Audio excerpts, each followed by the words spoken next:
I just completed watching the harrowing TV series The Haunting of Hill House for a second time, and so naturally it's kind of been on my mind. And as somebody who spends countless hours of his life talking about the meaning behind certain pieces of fiction through mostly film and sometimes TV, I figured I should probably talk about it. Kinda itching to, if we're being honest. But first, though it doesn't prove to add much substance, I just have to pointlessly gush about how great it is, because it is great. I love it, and it easily takes a spot in my top 10 TV shows of all time. It's a deeply meaningful show with style and visual expertise presented with each and every episode. This show has some of the best cinematography in a television series that I've ever seen, and proves just how much can be done in 10 episodes when you've got a considerably fantastic script and thought put into every moment. The show is really good, but apart from this little summary, I don't want to talk about the series overall. This isn't a video that's made to break down every single aspect of the entire thing. Today, I just want to talk about one certain moment that struck with me,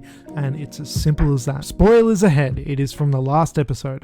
The ending of the series marks a certain place in time for each of its characters who are seemingly onto better and happier things. Luke finally has moved beyond his addictions that once haunted him with 2 years sober. Steve has let go of his built-up exteriors and cynical point of view as he has learned to accept both the ghosts of his past and living among him as valid points of his life. Theo is learning to open up to both her exterior abilities as well as her interior emotive state, and each of every other character has shown progression and acceptance towards the things that they struggled with throughout the series. It's smart, it's expressive, and it's an impactful ending. But I really want to get at one particular scene in the final episode that I think sums the show up nicely, and for me earns its place as being a solid example of the very essence of the show overall. Nearing the show's final moments, a discussion takes place between the main family's father/husband in Hugh and the mother/wife in Olivia. This is posed as a simple argument between equals, though one in a less mentally stable position and dead and a ghost,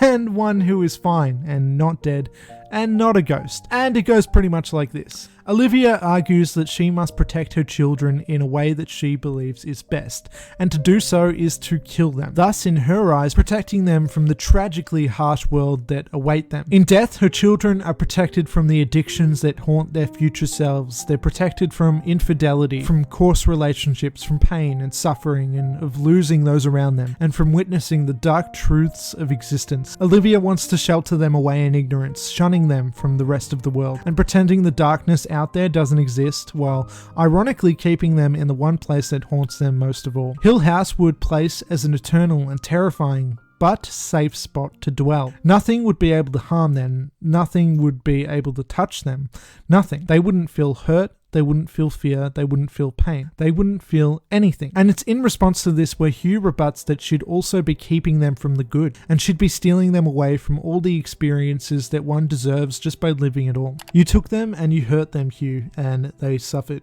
They did. They all do, and even if they're broken or addicted or joyless, or yes, even if they die, we have to watch it because we're parents, and that's the deal we make. Whatever that life is, we bear witness. I have to add here just quickly that this is a remarkable and poignant little anecdote about the responsibilities of being a parent. It shows selflessness and maturity in a way that I find really moving, but anyway. Olivia replies with, "It's a horror," and Hugh responds, "It doesn't have to be. I saw our daughter dance at her wedding. Well, her smile was like a light, and it was reflected in everyone's faces. And I recognized that light because it was ours. We did that. We loved each other so well that it spreads out into the universe and it created a new star." Olivia from here takes the cynical point of view. Stars die. The night sky is full of dead stars. They explode to death. And if you could reach up with some great hand and pull them down just before they burst, you would. She believes she is saving the stars, which obviously, for the metaphor to work, the stars represent her children, obviously. I don't have to explain that, right?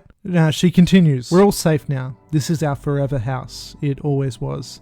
Nothing bad will ever touch them ever again." And Hugh responds to this by saying, "Nothing good will either." And with that, I was set on this show being amazing. This is a show about parenthood and the responsibilities of that, but it's also just generally about family. Relying on a strong household in that way and the goodness that can come from that. Having loved ones who you can lean on. But at the same time, the dangers of the comfort that can come with that. The show explores this idea of parenthood and being in denial, petrified by the idea of letting the ones you've raised go. An understandable viewpoint viewpoint to have. The show also expresses the idea from the other side too, though, of growing up and having to move on, and that part of life can't be forever. You know, a baby bird has to leave its nest at one point or another, otherwise it will just grow to be too weak. The pain, the struggle, and the bad are natural aspects to life that we all must unfortunately experience. They're often milestones and often opportunities for growth, and it's a thing that we just must accept. It's a part of life. Of course, though, this is just one aspect to the show's overall meaning and just one of the points of view when it comes to the characters. Each of them have a strong story behind them, and each of them with histories and implicated futures that honestly could all have their own videos. Like, I could talk about this for hours and hours, but for now I just want to touch on the parental aspect. It's something that I found to be particularly emotional, and it's one that made me feel more appreciative of my own parents. The show makes me appreciate family and understand the sacrifices that a parent makes and the importance of living your own life. Because though the show might be full of ghosts and haunts and creepy stuff that spook up on you, it's really about the living. It's a show about the lives of its main characters, not the deaths. It's about the struggle and fight to keep what we love and to healthily confront what we are haunted by.